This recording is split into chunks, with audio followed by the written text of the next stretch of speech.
Tune down the dial on the radio any morning in any city, and you are bound to hear teams of anywhere from 1 to 4 upbeat people trying to raise a smile out of you as you start your day. But what does it take to get into those radio chairs? And what does it take to create a successful morning show once you do? And what are some of the pros and cons of being that public? Delana Bennett has been a staple of several morning shows in San Diego over the years, and we're going to tap into her insight and share a few stories about the morning experience right after my public speaking tip of the week here on Full Speech Ahead, so stay tuned. Ask not what your country can do for you. Ask what you can do for your country. Free at last! Free at last! Thank God Almighty! We are free at last! Mr. Gorbachev, tear down this wall. We've got to take the neighborhood back. So my children will not be afraid to say the word AIDS when I am gone.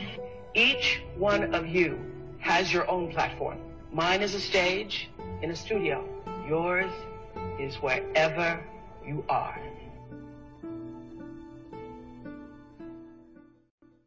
Welcome to Full Speech Ahead, the program where we look at communication in all its many facets, with an emphasis on the spoken word.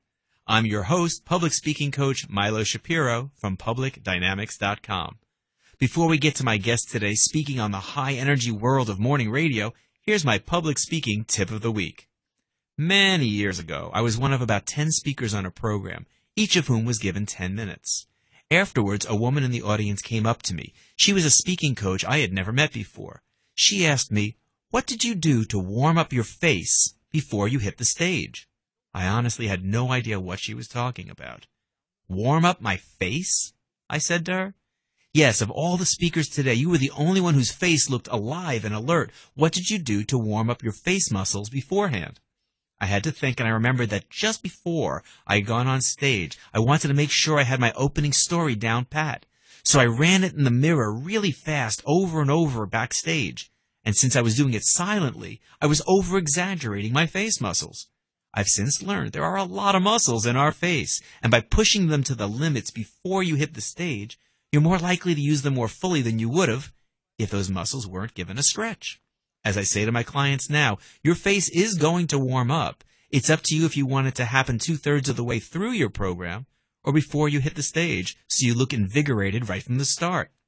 I show my clients a couple of techniques for this, but even if you have to improvise how, do something to get those face muscles warmed up. Okay, here's this week's interview.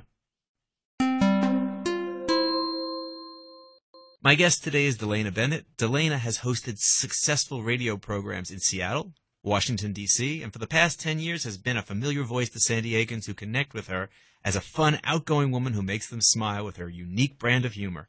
Delana is co-host of San Diego's Jesse Lozano in the Morning on Star 94.1, and you can hear her by herself while you work from 2 to 4 p.m. on Star 94.1. When she's not on the radio, Delana spends her time scuba diving, traveling, and watching zombie movies. Part of the whole mix that makes you kind of fun in the morning, Delana. How'd you know that? Where did you get that information? I listen in. Yeah. So going way back, because there's a lot here, I expect there's a lot of people, especially young people, who think, I could do that, or man, I'd love to be part of a show like that. But there's a lot more to getting to where you are than just a desire and a resume.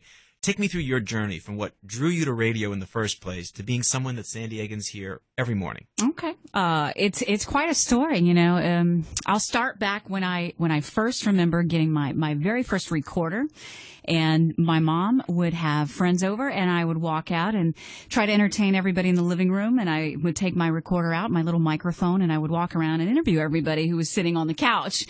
And it just was one of those things that I really enjoyed doing. And I had always told myself since I was a little girl, wow, I think that's something I want to do. And it progressed from there. I actually had a television show. It was a cable TV show in high school. And it was called What's Happening. And we covered all of the latest that was happening in my high school. And it was great because it gave me a chance to become more confident in front of a camera and in speaking in front of people, and I know that's why you're here today, Milo. So from those very beginnings until where I am now, it's been progress every year and every job and every show. It's been quite a ride. And how did you get from the fact that you had the TV show thing on the school to really being at the point where you could get to the radio seat where you are now? Because was there a paying of dues, or was it just an opportunity that presented itself? Yeah, all of that. When I got to college, I decided that I really, really wanted to be on the air. So I started investigating that, and so I would work part-time at the college radio station. They had an AM and FM. It was the WRUF in Gainesville. I went to the University of Florida, and I'm a Gator. And I met this guy because he just happened to be in the radio station, and he owned a jazz radio station. He goes, "Hey, I am hiring people, but I can only pay you in food." And I was like, I'm in. I eat. Absolutely. Yes. What a coincidence. So I started working for this jazz radio station, and got to know a lot about the radio industry that way too. So I did in college. I worked outside of college doing that, and then when I graduated from college, I felt like they gave me good enough training that I was hired on at a talk radio station in Florida pretty immediately after I graduated. And I hosted a morning show, like a news variety morning show on an AM station. And so that's how I got started. Yeah, that's kind of working your way up. You start with the AM, Yeah. work your way into it. Right. So, having done the talk show, when you say you talk show, were you talking to people in studio, or were you talking? Was it a phone call kind of show? It was both. It was both. It was a situation like we are in right now. I had a co-host, I had a news guy, and we just talked about the topics of the day. We took phone calls, and it wasn't necessarily what you hear over on Kogo, like conservative talk or anything like that. It was just more news of the day, the Today Show type situation, but for radio. And that's how much things have changed in the talk radio industry. Everything has gone sort of more conservative talk now than it was just, delivering the news. In a country that is so evenly split, I mean, the last election, people talk about it being a landslide, but really it wasn't that much of a landslide. Mm-mm. Why has radio specifically gone conservative instead of 50-50? I think with a conservative viewpoint, you can rile people up more. The conservative side of things, a little bit more passionate than the liberal side of things. Yeah, I think that's true. I think you go on, and if you're a liberal or middle of the road politically, you never really take a stance that is strong enough. And so it comes across as sort of, mediocre or not really passionate. Whereas the conservative side, definitely passionate about what they believe. And so I think that was something for people to latch on to, and maybe they don't have an outlet like that, like the liberal side does. And listener loyalty because of it. Exactly. Yeah, that would make sense. Let's talk about listener loyalty, because I'm jumping ahead a little bit, but you've got a show, and you've got to keep the people who like it liking it, and you've got to bring on new people all the time. Mm-hmm. And yet you've had, how many stations have you been in San Diego alone? I remember you back to Magic. Were you in someplace before that? Yeah, well, we'll go this way. Magic, and then I also, I guess here in San Diego, I was on 95.7, the country station, when it was country for a little while. Oh, yeah. I didn't know you were there. And then here at Star. So really, just those stations here in San Diego, but in other cities I've worked in different formats. But how do I get people to like me and keep liking me and keep liking what we do? Because I expect that most times it's probably an accident that someone discovers you. Or maybe someone mentions to them, hey, check out this show. But it's a question of having them go, wow, that's a show I want to listen to. So beyond just generally being entertaining, we'll talk about how to make a show entertaining. How do you keep people feeling like I'm a star listener rather than, I tune that on? Well, I would hope that it's the feeling they get whenever they do tune in. First of all, we're very specific about our demographic. Our demographic is women 25-54. So we know that everything that we cover in the morning, especially because we're covering all sorts of broad topics, is going to be targeted to that female who probably has a kid in the car, who is probably married, who's probably 30-ish, or believes that she wants to be 30-ish. 25 to 54 is a really broad demo. So we pick somebody. Like, for instance, I've got a listener demo, a profile right here. Oh, wow. She's 38. Her name's Heather. She's married. She's got 2 kids. We have how much money she makes, where she went to school, where she shops. And with that, we keep in mind who we're talking to every day. So how is that important? How do you tailor your message to her without wanting to necessarily lose the 22-year-old guy or the 80-year-old woman? Right. Well, I want to talk about things that she's going to relate to or that are important to her. I'm probably not going to talk about things that would offend her with the kids in the car. That's just not going to work for her. You guys definitely play it clean. Exactly. It gets from PG, and then you can sense that, we're walking the PG-13 line, but now we're going to back it up. Yeah. Right. And for a woman, it's like telling stories. How can we bring them into our family, which is really important to me. I want people who are spending their mornings with us or some time in the morning to feel comfortable with us, to feel like we relate to them, to feel like we can make them smile, and they have some type of benefit for listening to us, whether they're getting information, whether they're winning a prize, whether we're making them smile. There's something they've got to come here for and feel a part of something. So we really concentrate on that every day, covering all those bases if we can.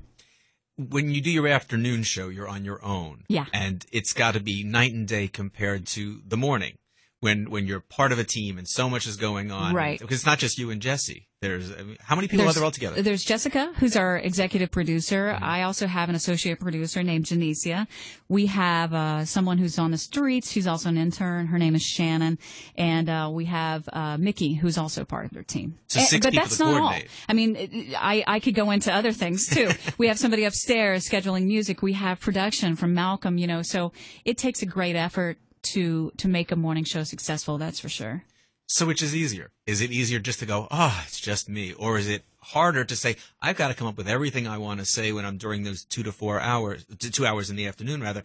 And many people who are in your job, it's more than a 2-hour shift. It could be 4 hours where you're having to fill. Right. Or is it easier to go, no, when I come in, we're just making conversation, so I don't have to do everything myself? Well, I think they're completely different talents. They're completely different things. If you're doing a show by yourself, you have to deliver to no one there. You have to talk to somebody who's not really there. Right. So you have to focus on that and come up with material that's going to be interesting in smaller type of non-conversational breaks. So that's that. And then when you're in a morning show, not only is it a conversation, but it's timing. When are you going to step in? Who are you stepping over? Is there chemistry? When are you going to laugh? When are you laughing too much? When are you on point? When are you off point? Are you taking the conversation somewhere else? It's kind of like improv, because I know you've done so many years of improv, Milo, and it's like there can be that person in the room, you're going, and you're adding, and you're positive, and then somebody's like, boom, and shuts down the bit, with a negative comment or takes it somewhere else or off track, and you have to be careful with that. I mean, that's all part of it. And know that we all are in that same position, so I'm not going to have my feelings hurt because that happened, because what he's doing is probably what I just did to him 10 minutes ago. Right. I want to talk more about that empty audience feeling. I was with theater sports for many years, and you get immediate feedback from the audience. This is working. Keep it up. This is not working. Switch gears on that. I was in a troupe for about a year, and we were trying longer form improv, so we weren't hitting the stage, and we felt like rehearsals just weren't working, and what's wrong here? And then we ended up doing a little show. It wasn't one of our better ones. Our rehearsals were better, and it just felt so great, and we realized we have no feedback when we're rehearsing in someone's living room. And I want to talk to you about that experience of not knowing what's working when you're on the air. Right. That sounds interesting. And I want to hit that as soon as we get back from this break. So we'll be back in 30 seconds with more with Delana Bennett. Not another boring conference. Liven it up with IMPROVentures and the fun of improvisation. Check out motivational speeches and entertainment that get everyone learning through play and laughter. For smaller groups, Teamprovising is our teamwork and communication program with more feedback and fun. Plus public dynamics, keynotes, training, and coaching on public speaking skills. You can be more effective in front of groups. Learn more today. IMPROVentures, 619-542-0761, or see videos at IMPROVevents.com. We are back with Delana Bennett from Star 94.1 talking about communication and what it's like to be on the radio. And where we left off was talking about the fact that radio is a very one-way communication. Someone can yell at their radio if they don't like you, or they can sing along with you, but you have no idea that any of it. Or punch the next button. That's always the big risk. Yeah. Yeah, at least at home they're not as likely to do that. But the car listener versus the home listener, let's talk about that too for a minute. Sure. How do you account for the fact that you're getting people in small snippets possibly in the car versus all morning while they're in the shower and shaving and all the rest of that? Does it affect when you do what in your show or how long you keep your bits? Yeah, I would say so. If we're doing a bit that, say, requires kids listening or kids calling in, we're certainly not going to do that when they're not awake. You know, we would wait till they're on the way to school with mom or whatever. So when, we sort of, believe it or not, it may not sound like it, but we do tons of research. And we sort of know when people are headed in. We know our heaviest traffic times. We know when people are usually at home. And we really tailor our strongest stuff for when the most people are listening. Which is when? For us, probably between 6:30 and 8:30. That's probably. Oh, so it's a pretty broad window. I thought you were going to make it like 15-minute window. Oh, I could. Yeah. Is there probably, really? Did you probably get that? For us, probably anywhere from 7:30 to 7:50 is our peak time. Yeah. I guess that makes sense because that's when people are in the car or most likely be listening at home. Either or one. Or both, the Either combination. One. Yeah, because usually most people are up by that time. Some Right. people are headed to work, but that's when you have, the possibility of capturing that big audience. And and so we, with all of our research, we have something called the PPM meter now, which is, it's like a little beeper, I guess is the best way I know how to describe the size of it. You remember the beepers? Sure. They're about this big, like a box. So they carry them around in their purse or their pocket. And now, the listener. Oh, okay. And now they can actually measure real-time listening with these PPM meters. So probably, I don't know, a couple thousand people in San Diego have these meters. Kind of like Nielsen ratings. Yeah, peoples? exactly. And so wherever they are now, we know what they listen for, how long they listen, and what makes them turn away. So we try to concentrate on doing the things that don't turn them off, whether they're in the car or whether they're at home. And is this done like citywide for all radio listeners, or is this Star has brought in 1,000 people to measure whether they are listening, not whether they're liking it or not? Well, we do our own research, but this particular stuff that I'm talking about with Arbitron and the PPM meters, that is nationwide. I mean, Arbitron's a big company, and actually they were just bought by another company, but no matter. The idea is that now radio stations know exactly what people like, and so. How weird. And then they go up there. Now I'm not talking about the things that people like, so they might leave, so I have to switch gears to be on. But you also want to have your own personality and your own feel to the show. Right. So that's a line you're always walking? Right. Oh, yeah. Absolutely. How about the fact that people are tuning in and tuning out, and you have to be conscious of the fact that we might be in a great conversation that someone has been listening to for 5 minutes and doesn't know what we're talking about or who. Yeah. Because I know that's happened for me when I tune on the radio and I keep hearing the word he. And I'm like, who? Well, are they then talking they're a bad about? host because they should be resetting. I didn't say it happened here. They should be resetting every few minutes, because you're right. I mean, the average listener comes in and they may spend 5 minutes, maybe.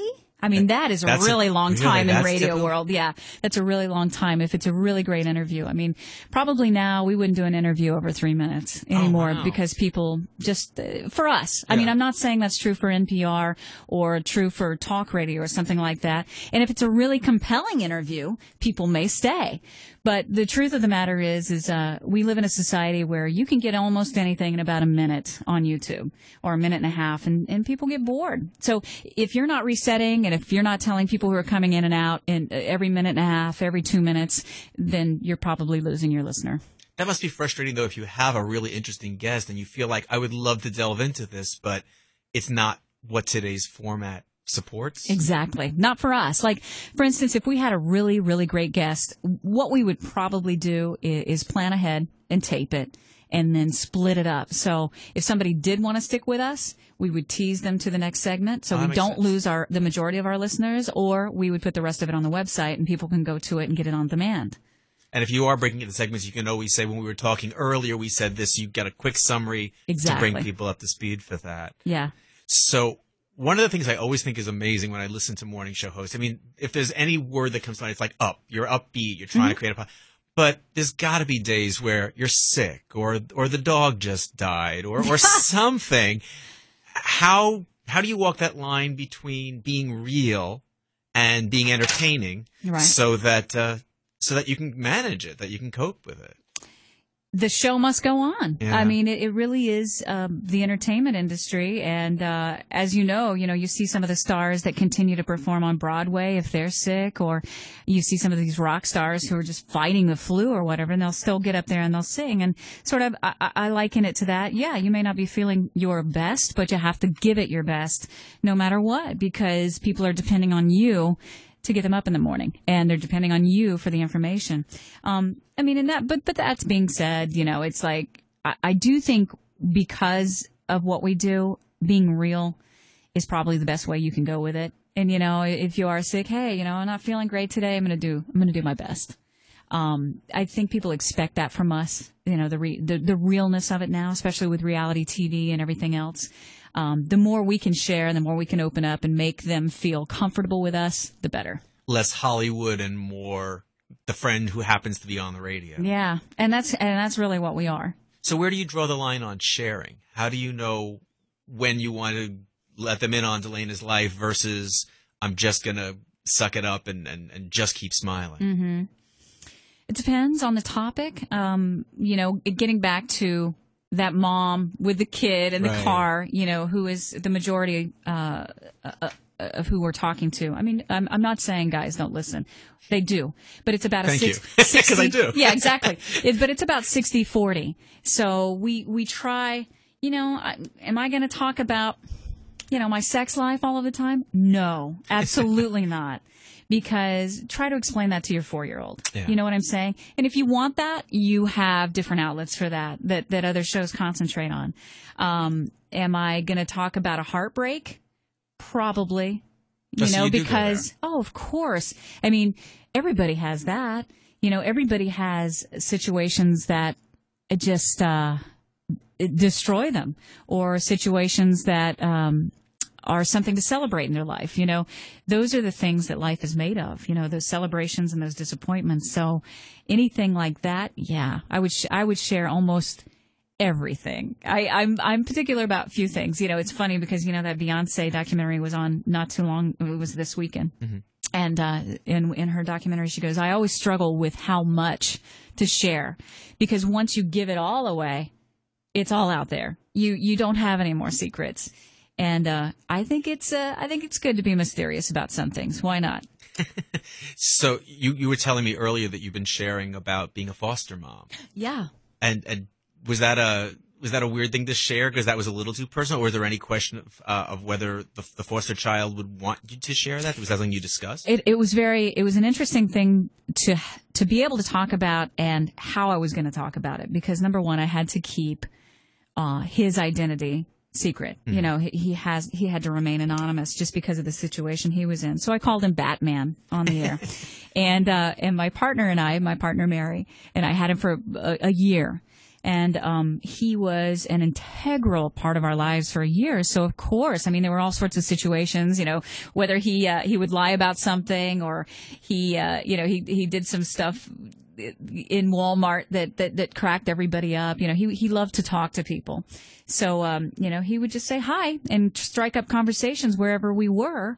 And so there would be great stories about that, or stories about what he would do or wouldn't do, or stories about trying to relate, to his parents and stuff like that. So there were a lot of interesting situations that came up because of that. How did you come to be a foster parent? I know that's a little off topic, but it's just interesting to me. We made a decision. This is actually the second time I've done it. We made a decision that there are things we can do in life that help people, but we wanted to do something that directly helped one person where we saw the results. And so we made a conscious decision to go to Angels Foster Care, because they train you to become a foster family. And then they look for the right type of placement. And then you just jump in after your training.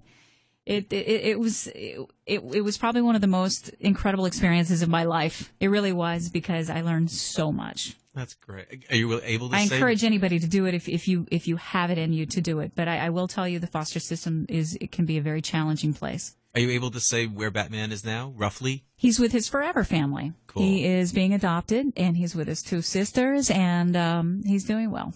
What was audience reaction like when you talked? Did you get feedback, or is it just, again, that one-sided thing? I still don't really know how much you do hear back from your listeners.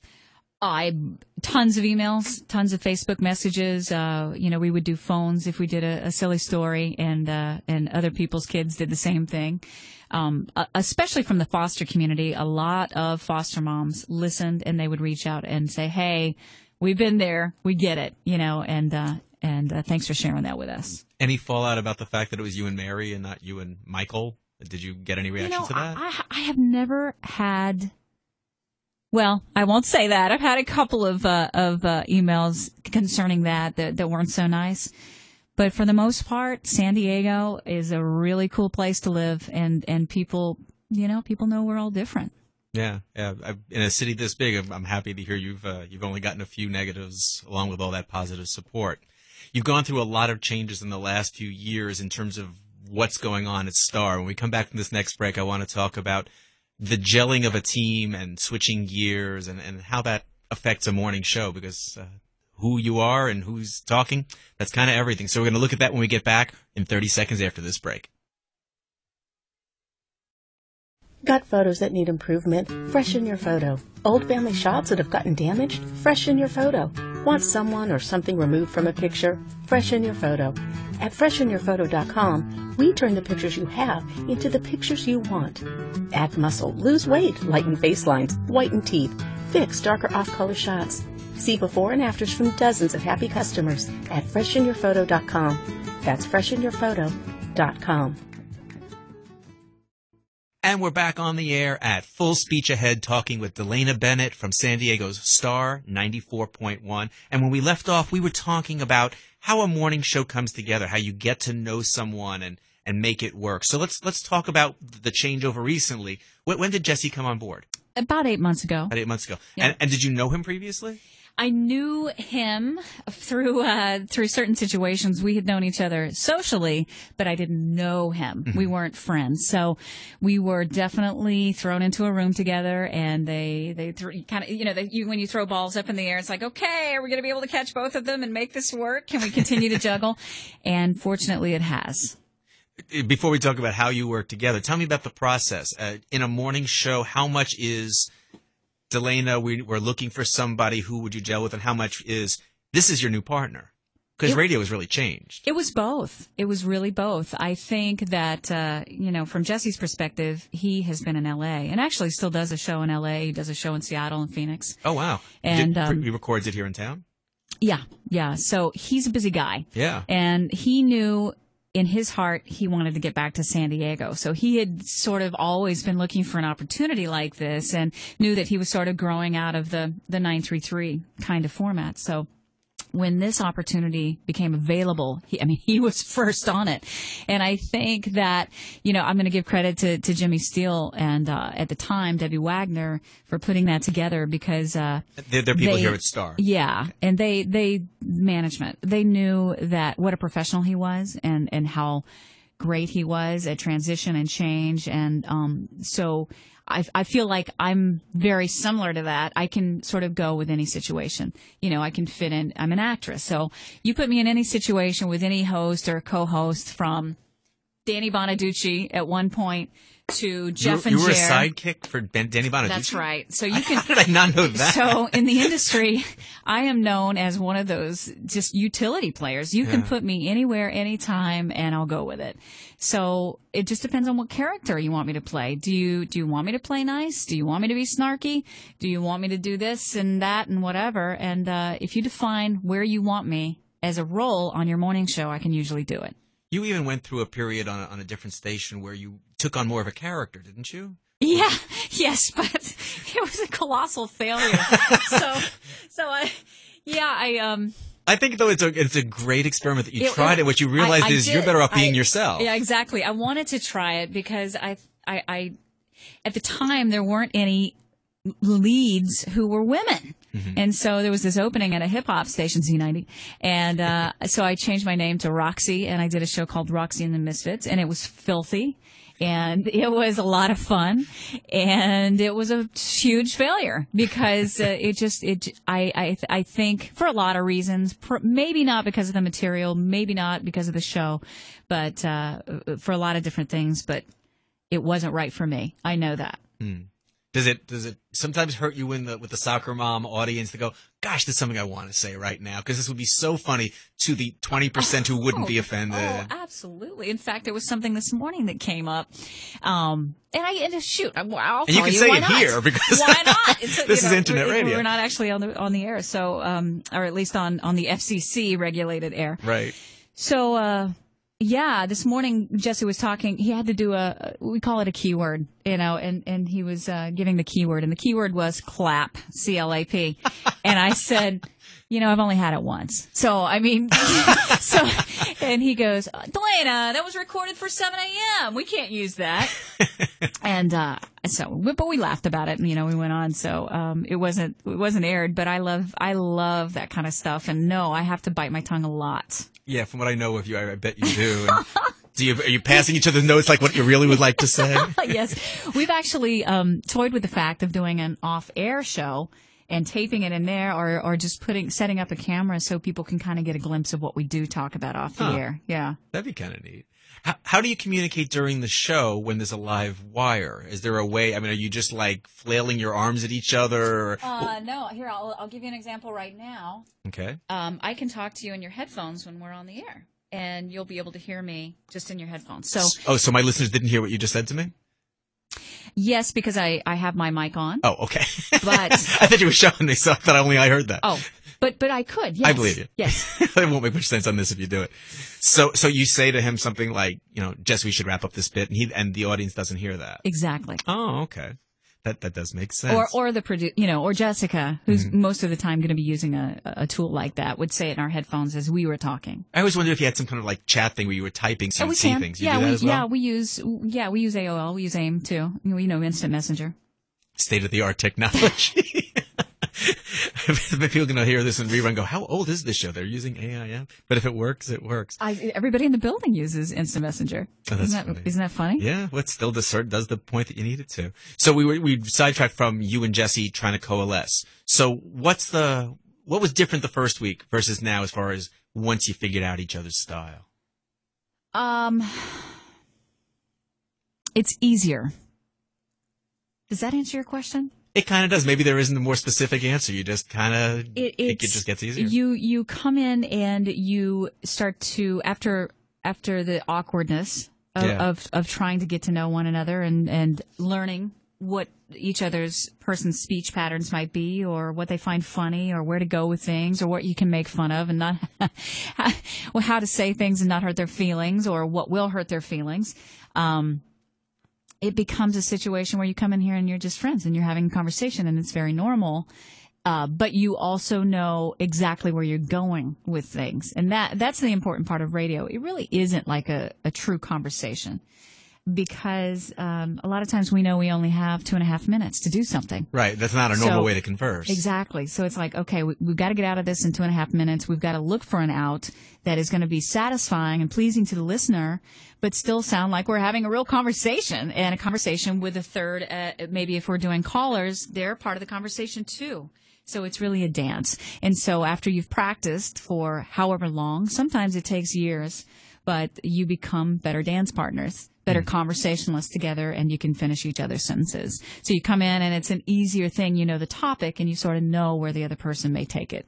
Speaking of callers, that must be the one thing where you feel like you have the least control because you have even though you can't control Jesse, you have a trust of him.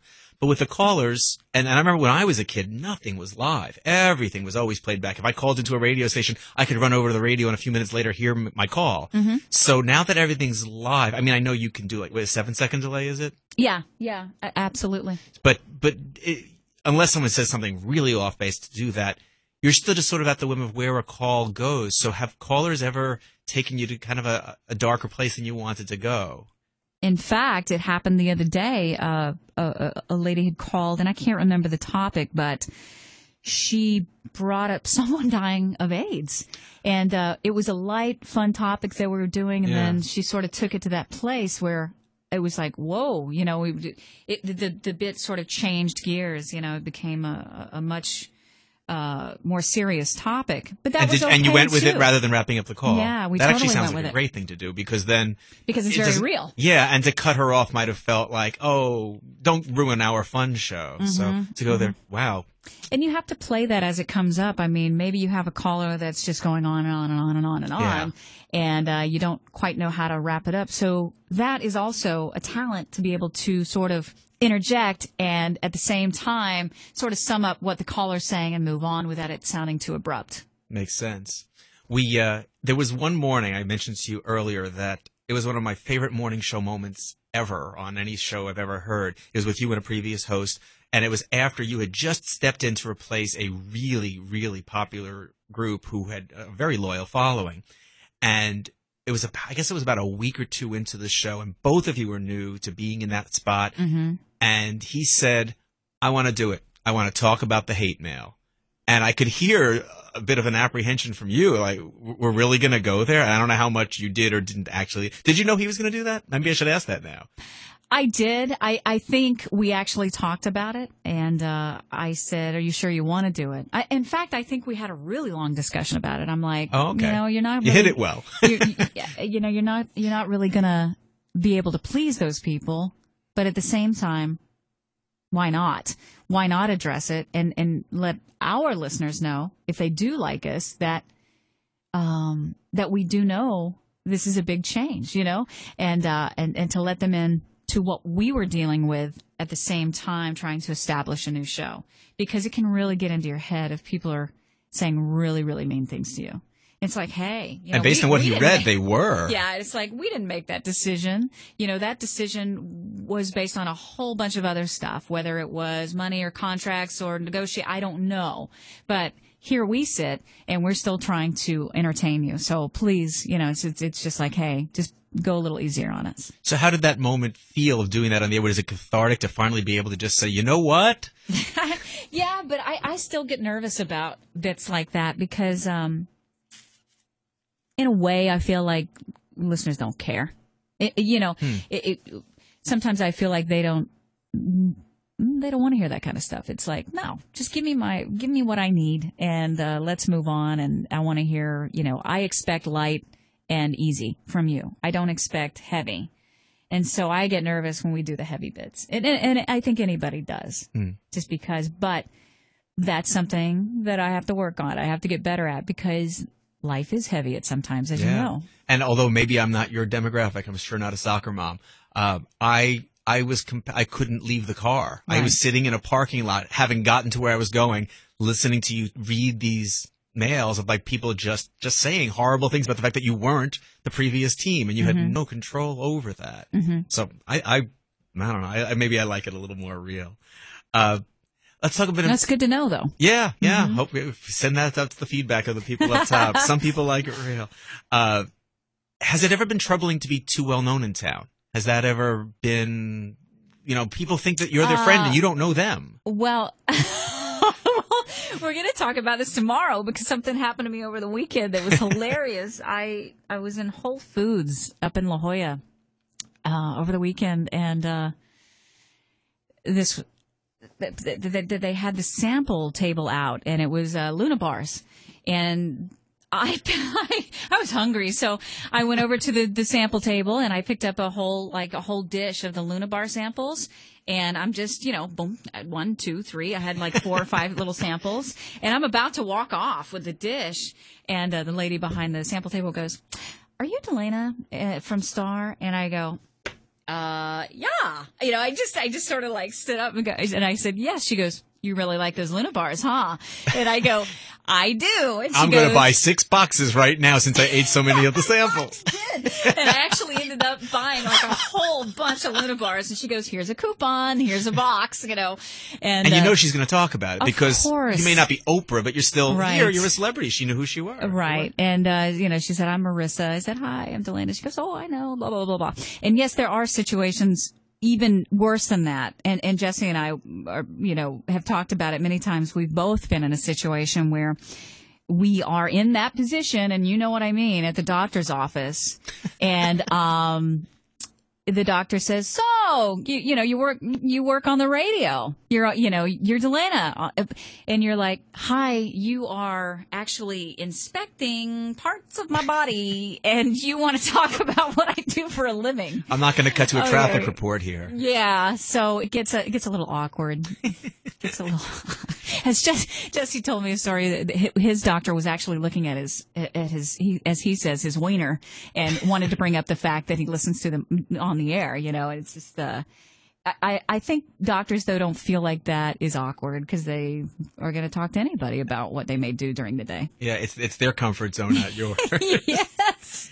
Not that you're planning to go anyplace, but if morning radio magically just went away, what would be a great next step for Delana that would excite her, that would make you say, this is something I would love to pursue? Interesting you should ask that, because I'm working on my master's, which is strategic communication. And I was really excited to speak with you and to talk to you because as we had talked about earlier, I really believe that being able to speak in front of people is one of the best skills you can have. It's one of the greatest skills you can have in all types of situations. You know, I use it daily in what I do. But I think in any business industry, if you want to look more confident, that is absolutely essential. And so for me, the step would be probably working for a company, whether it would be strategic or crisis communication, you know, and just representing that company. There's that real side of you again coming out. Yeah. Glenn, I want to thank you for being my guest today on Full Speech Ahead. I also want to let my listeners know they can catch Delana with Jesse Lozano every morning in San Diego, well, weekday mornings, at Star 94.1 or via the Star website if you're not local. And we are a little bit more local. A little bit. In the Maybe morning. that's bringing it out in me today. That station website is star941fm.com. If you've enjoyed this episode live, it'll be on my website for replay by tomorrow to share with others, along with many of the other interviews I've done, and posted at fullspeechahead.com. You can also check out that same site for information about my coaching and training in public speaking for you or your work team. I'm also available for my team building course, Teamprovising, where we use games of improvisation to look at teamwork, creativity, and communication. My motivational speeches on risk-taking get the whole audience playing along. More on that at IMPROVentures.com. Can I say one more thing, Milo? Go for it. If I weren't doing speech, I would probably drive a boat and give manatee tours. Just wanted to get that in there, just so you know I'm not that real. She's real. She's just real with the manatees. I'm Milo Shapiro, always moving, full speech ahead. Till next time.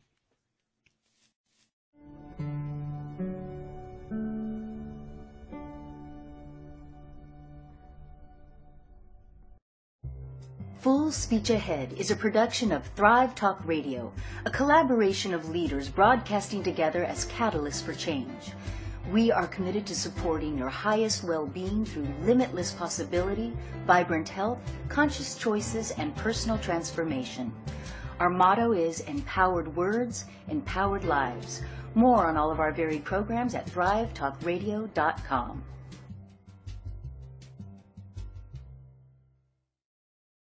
Not another boring conference. Liven it up with IMPROVentures and the fun of improvisation.